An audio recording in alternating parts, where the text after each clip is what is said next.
et de flirter avec le gouvernement mauritanien, qui est le promoteur en chef de l'esclavage, ce que font certains Gambanako mauritaniens. J'attire votre attention sur cette iniquité. Il faut se ressaisir. Par ailleurs, je pense qu'il faut développer tous les compartiments de la lutte globale contre l'esclavage.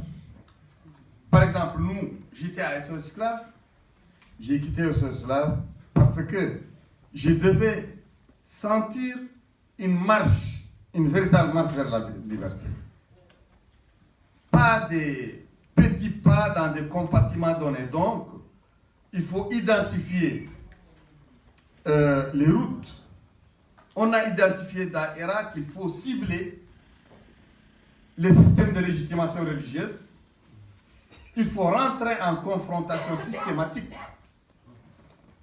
avec non seulement le système de valeurs global, mais l'institution religieuse qui en est l'ossature, c'est l'ossature de la légitimation. Vous ne pouvez pas rester ami des marabouts, demander aux marabouts de vous bénir et de vous amener au paradis, en même temps combattre l'esclavage. C'est contradictoire.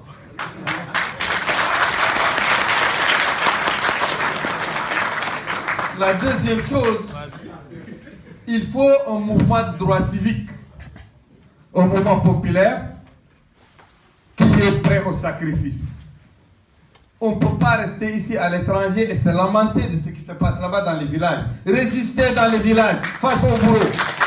Être arrogant face au bourreau, face à leur culture, face à leur mode de pensée, à leur mentalité, avoir une démarche fière à la figure des bourreaux. Il faut le faire. Merci. Ici, personne ne peut vous libérer. Faites appel à la France. La France, si elle voulait éradiquer l'esclavage, elle a occupé ce pays pendant un siècle. Mais le négationnisme est d'origine française. C'est l'État français qui a inventé le négationnisme qui est maintenant adopté par les gouvernements et en Mauritanie, et au Mali, et au Niger, et ailleurs. La France, sa gouvernance dans le Sahel, en Afrique de l'Ouest, elle est la source de pérennisation de l'esclavage. Et je vois le retour de cette vision, encore avec beaucoup plus d'arrogance, ces derniers temps. Je n'ai pas oublié les propos tenus par de hauts responsables français concernant mon arrestation.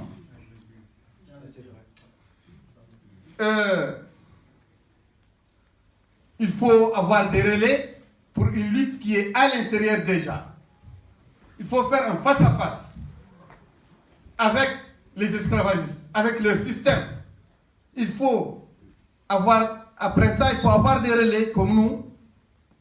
On a ira France, ira Belgique, ira Allemagne, ira Espagne, ira Italie, ira Hollande, ira États-Unis, ira Côte d'Ivoire, ira Mali, ira Sénégal, ira Canada. Bon,